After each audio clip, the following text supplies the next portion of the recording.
It had been a long day, and Duke had finally arrived back at the sheds where he expected Stanley to be. Those two were going to have a little chat. So I heard about your little incident, Stanley.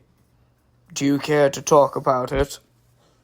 Telling you, Duke, my brakes failed. Stanley, it will do you some good to take responsibility for your own actions. It will get you out of so much trouble. I can tell you that much. Especially after the stunt you pulled off today. You know, the situation reminds me of an engine whose place you have now. I just can't quite recall the story. Oh well. Someone has to know about this engine you're talking about. Well, don't ask me, Stanley, 'cause I sure as hell don't know the story. I promise. Jim knows a lot more about it than I do. I'll let him know you want to know. Anyways, good night. Good night, Your Grace. It's probably nothing but a silly ghost story, is all. Well, I must get some sleep. I got a busy day tomorrow. It was early in the morning when Stanley awoke. But to his surprise, Duke, you there? Duke was nowhere to be found. But Stanley did not care, for he had a very busy day ahead of him. A very, very busy day. Stanley had arrived to not only wait for his night train, but also to talk to Jim about the engine Duke had mentioned last night. He was still wondering who this engine could be. Then finally, Jim had came. You wanted to see me? Yeah. Duke mentioned an engine that had a similar behavior to mine. Who is this engine? Oh, Duke didn't tell you about it, did he? Duke was very brief about it. Besides, it's really the only reason I'm here. Well, I could tell you, but it's a very dark story. Are you sure you really want to hear it, Stanley? Are you positive? Again, the only reason I'm here. Okay, don't say I didn't warn you, mate. And this is the story Jim had told. The engine who Duke was referring to was Albert.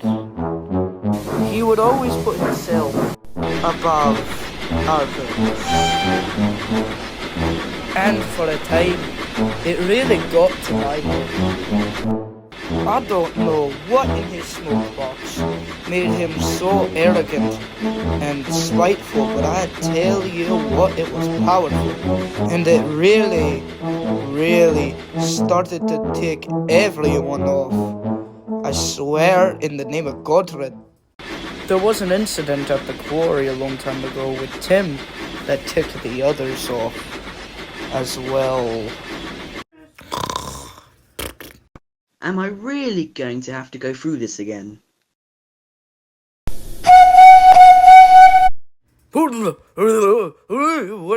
What's going on? I need you to move so I can shunt those trucks into the siding.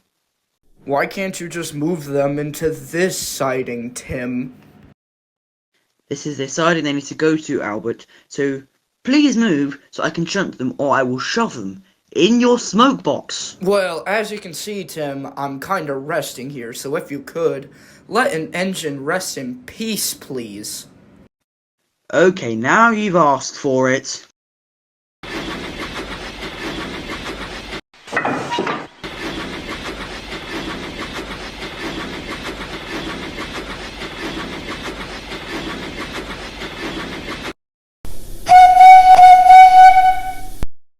Didn't I already tell you I'm sleeping here, Tim? No, listen here, buddy. You're no more important than anyone else here, so stop acting so entitled and just move out of the bloody way. Okay, fine. I will move out of the way once I'm ready to go. So if you could, please. Thank you. And now I must get going.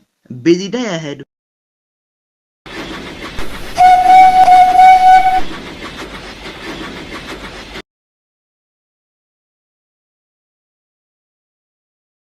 Albert was getting ready to take a night train all the way to Augsburg.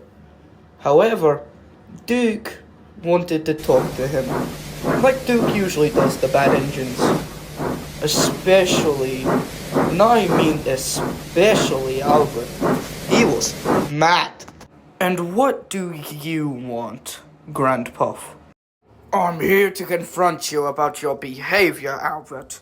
This is unacceptable. What? With what happened at the quarry today? I was trying to rest, Duke. I meant with the way you treated Tim. Of course I'm mad about that. But what you said to Tim was stupid. So, I apologized, and he accepted. Problem solved. What more could you be mad at me for? All I'm saying is get your act together before it bites you in the rear. Oh, bug off. Anyways, I must get going.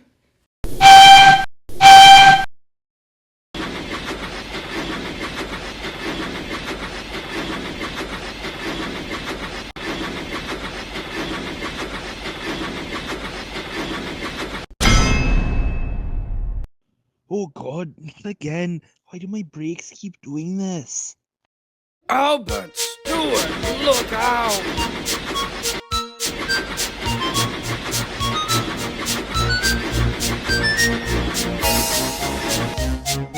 Albert!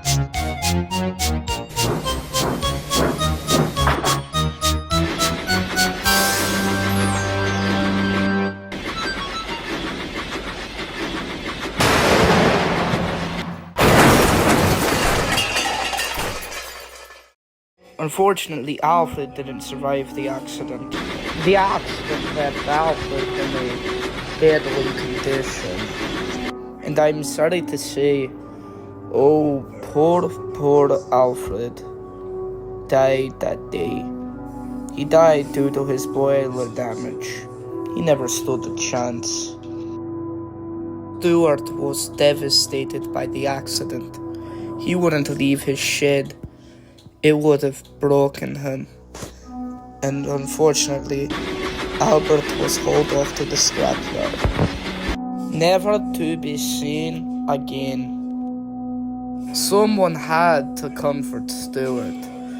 Duke chose to because of his wise words. Stuart, there is something I have to tell you.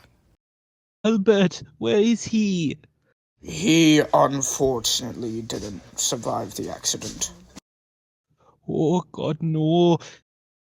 Stuart, it wasn't your fault. Albert knew what he did was stupid for not paying attention. I'm sure he doesn't blame you. I don't blame you, and certainly the others don't either. If you run into him, please give him my regards. I will, Stuart. You have my word. That made Stuart very happy after that. However, there is something I cannot explain or seem to convince the other engines about. I was taking a night train, right, and out of the corner of my eye, I see a blue engine puffing across, which I assume is Falcon, due to it being dark. Then I heard his whistle. It wasn't Falcon's, it was Albert's. Ever since that night, I don't know if what I saw was an hallucination, but I know what I've seen, and I've told the other engines, but they don't believe me. Oh well, I'm sure it's a matter of time before they find out. I don't know. I really hope that my hunch is right though. I really, really hope. And yeah, that is the story on Albert. Pretty dark. isn't it? Oh well, I must get going. Goodbye, Stanley. I'll see you tomorrow. Stanley was pretty unsettled by the story. He had so many thoughts whilst through his funnel, but quickly puffed them out. For maybe he thought it was time to move on.